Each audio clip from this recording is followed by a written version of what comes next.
All right, guys, well, passing one of the BPS specialty exams isn't about memorizing more.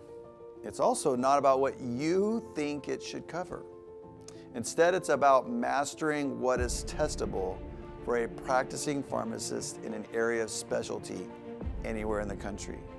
On this episode, I'm going to show you how to identify high-yield, testable concepts that exam creators actually can score on your exam, and how that insight separates first-time test takers who pass from those who have to repeat. Hey guys, I'm Dr. Busti, your faculty and host on This Is Why, a show that helps healthcare professionals transform their medical knowledge from the what to the why. And knowing why you do what you do allows you to master the how. And the how here is how to pass. Now, I suspect one of the questions you might have right now is, why should I listen to what you have to say, Dr. Busti? I get it. I might be a practicing physician and previously a nurse, but I'm also a pharmacist. Being a pharmacist myself means that I not only took the NAPLEX, but I also went on and took the BCPS exam and passed it on my first attempt. I've also been involved in pharmacy education for over 25 years. And as some of you know, I started and helped develop the exam reviews at High Yield Med Reviews, which has seen thousands upon thousands of pharmacists pass their BPS exams. As such, I want to help you maximize your studying for the purpose of success, just like I did. However, within all of those experiences, I've also seen over the years why so many pharmacists fail these BPS specialty exams. They study the wrong way and they focus on the wrong material because of what they think they need to know versus what the exam is able to test and not test. Now, I don't say that to be arrogant or disrespectful, but I want you to succeed. And some of you that I've talked to in the past don't listen and assume that you know what is relevant and testable, which in my opinion and experiences, having done this for over 18 years, is one of the reasons why pass rates on most BPS exams are so low. In fact, lower compared to other healthcare profession exams. Too many of you get buried in the weeds of clinical minutia. Yes, that stuff is clinically relevant, and those scenarios become important, and knowledge and areas that are evolving relates to clinical practice. But listen, guys, that's not what's tested on the exam. It's important for real world practice, but you gotta take a test. You gotta play a little bit of the game. Furthermore, many of you will try strategies that got you through your exams in pharmacy school. In many cases, that was you memorized. Well, that doesn't work. You must learn to understand, knowing the why behind the decisions that you make. So just like any good coach, that coach loves his or her team and wants to see them succeed. And that's my goal for each of you watching this. Okay, so let's jump into it. Let's first talk about the basic process for developing any one of the BPS specialty exams. You're like, why?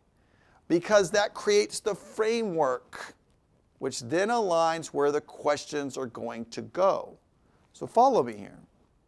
The BPS follows a standardized multi-step process to develop and validate and administer exams.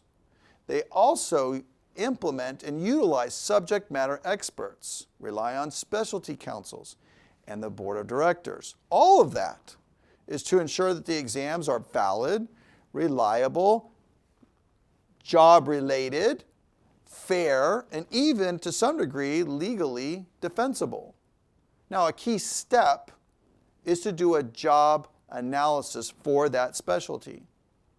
This helps the committee and the specialty panel to determine what is that specialty pharmacist's role, helps them to identify essential tasks, activities, and competencies, sometimes also known as knowledge, skills, or abilities, KSAs, that occur around the country. Not just what you think, not what you do in your hospital or your clinic, but around the entire country, to create then an exam content outline. This is done by conducting a multi-method survey approach, right? Discussion with diverse groups of experts. They do this roughly every 5 years or as needed based on certain practice changes. Now, this survey and approach and analysis is a critical step. It's also meant to link the content to current licensed pharmacy practice that is fair and testable. So, yes, it's producing an outline and a content distribution of what's going to be there, but it's also got to be reliable and testable. They take that information and they make it available public for comment and through the council. Well, now the questions need to be put in there and maintained and updated. So new questions and new content that comes in, well, it's going to show up on a test because it has to be put in the real environment, but it's not going to count, so it's unscored.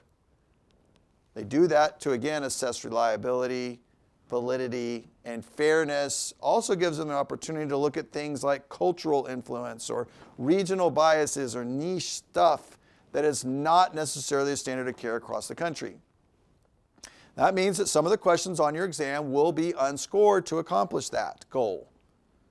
Now, you're not going to know which ones they are, so don't sit there and try to debate that and waste time on your test. Just answer all the questions, but realize some of that's there and going to happen, but it's probably not going to count if it's brand new information. So all this perspective matters, guys, because nothing new in the last 12 to 24 months is likely going to be on the test and count.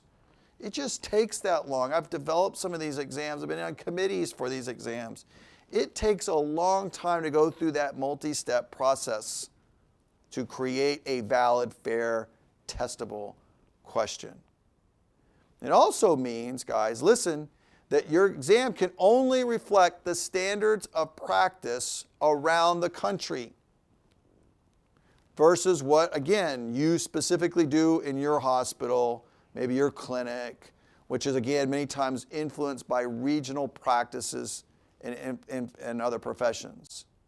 So that means brand new content, new guidelines, new drugs, topics that are still being debated, that are not Class 1A recommendations, that are not widely used.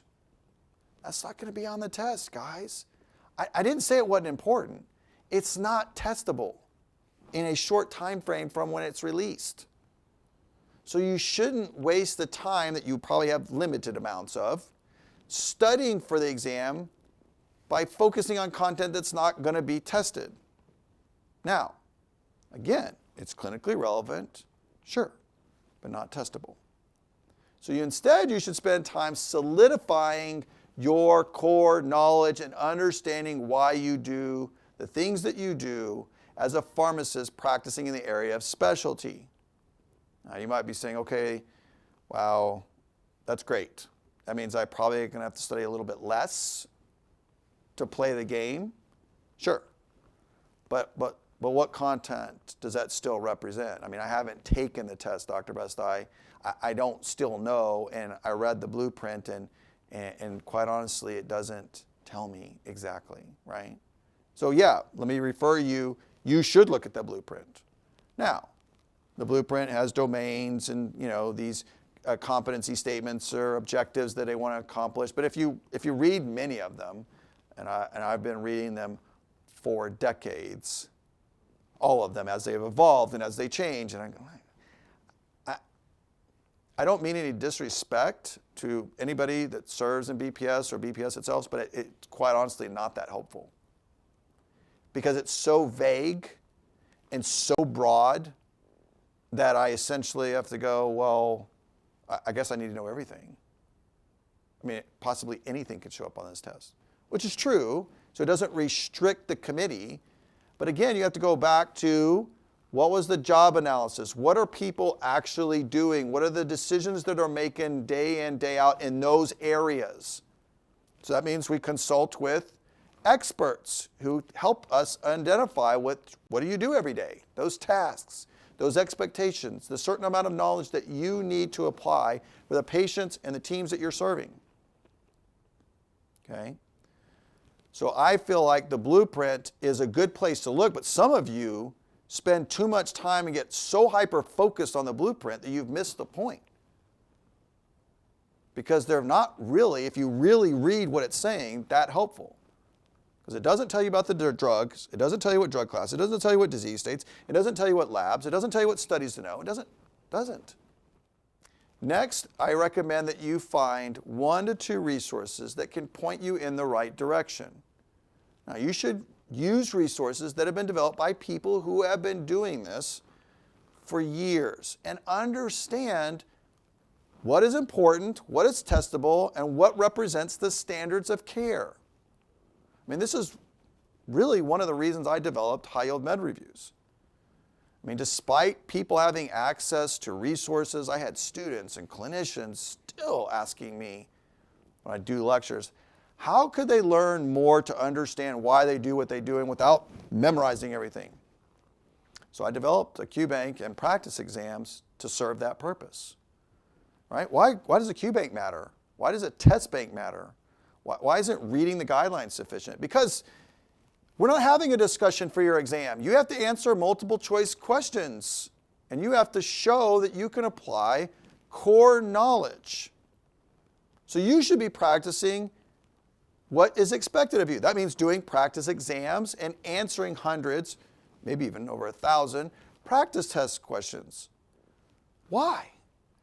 Well, because again, what I just said, but listen guys, no one has the exam. There's no book, there's no lecture, not even a course, not even mine. No one has the questions, but there are known core concepts and understanding why things are the way they are, why something is the right answer, why I avoid something in a certain scenario. That is the core knowledge that you need. And when you learn to understand and you understand why, you're more likely to remember it and you're more likely to apply it to any question given to you. There's only so many concepts to test.